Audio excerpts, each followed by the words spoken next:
Hackers are putting U.S. election at risk.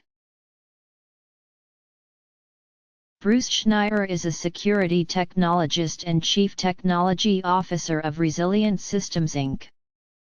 His latest book is Data and Goliath: The Hidden Battles to Collect Your Data and Control Your World. He blogs at Schneier.com and tweets at Schneier blog. The opinions expressed in this commentary are solely those of the author. Russia has attacked the U.S.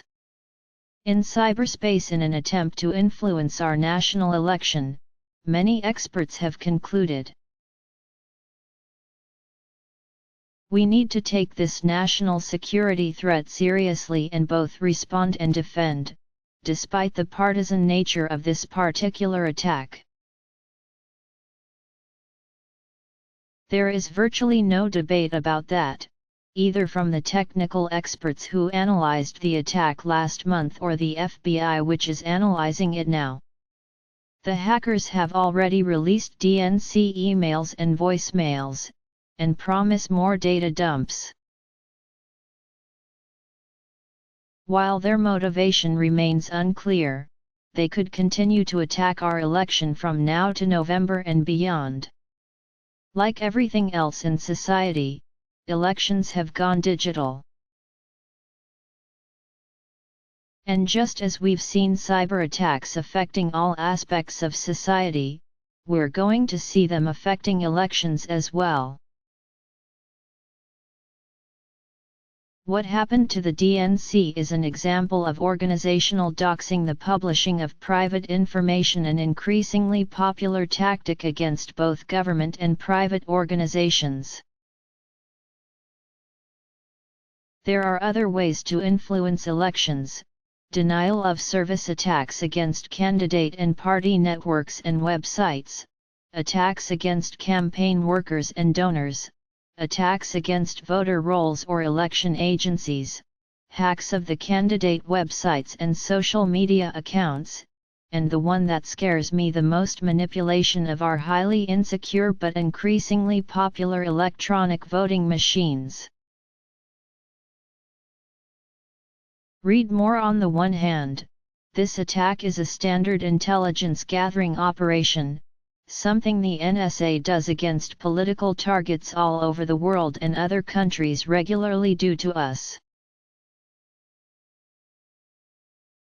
The only thing different between this attack and the more common Chinese and Russian attacks against our government networks is that the Russians apparently decided to publish selected pieces of what they stole in an attempt to influence our election, and to use WikiLeaks as a way to both hide their origin and give them a veneer of respectability.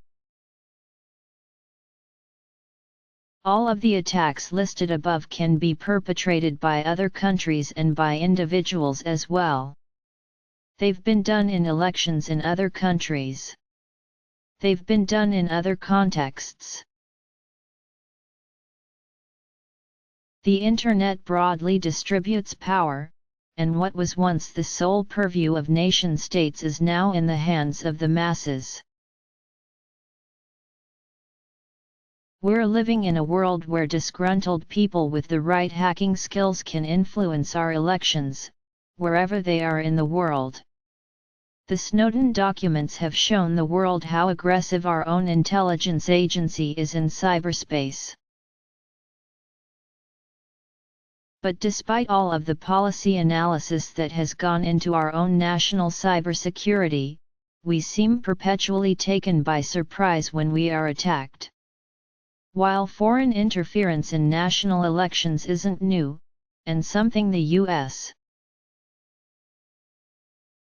has repeatedly done, electronic interference is a different animal. The Obama administration is considering how to respond, but politics will get in the way. Were this an attack against a popular internet company, or a piece of our physical infrastructure, we would all be together in response. But because these attacks affect one political party, the other party benefits. Even worse, the benefited candidate is actively inviting more foreign attacks against his opponent, though he now says he was just being sarcastic. Any response from the administration or the FBI will be viewed through this partisan lens, especially because the president is a Democrat. We need to rise above that. These threats are real and they affect us all, regardless of political affiliation.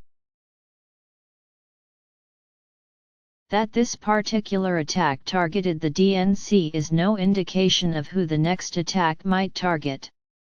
We need to make it clear to the world that we will not accept interference in our political process, whether by foreign countries or lone hackers.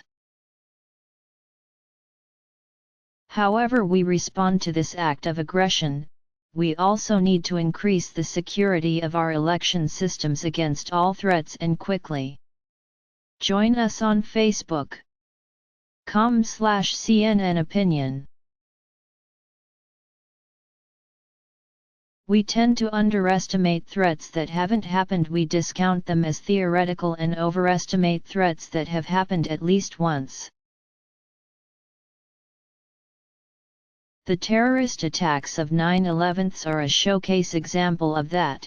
Administration officials ignored all the warning signs, and then drastically overreacted after the fact. These Russian attacks against our voting system have happened. And they will happen again, unless we take action. If a foreign country attacked U.S. critical infrastructure, we would respond as a nation against the threat. But if that attack falls along political lines, the response is more complicated. It shouldn't be. This is a national security threat against our democracy, and needs to be treated as such.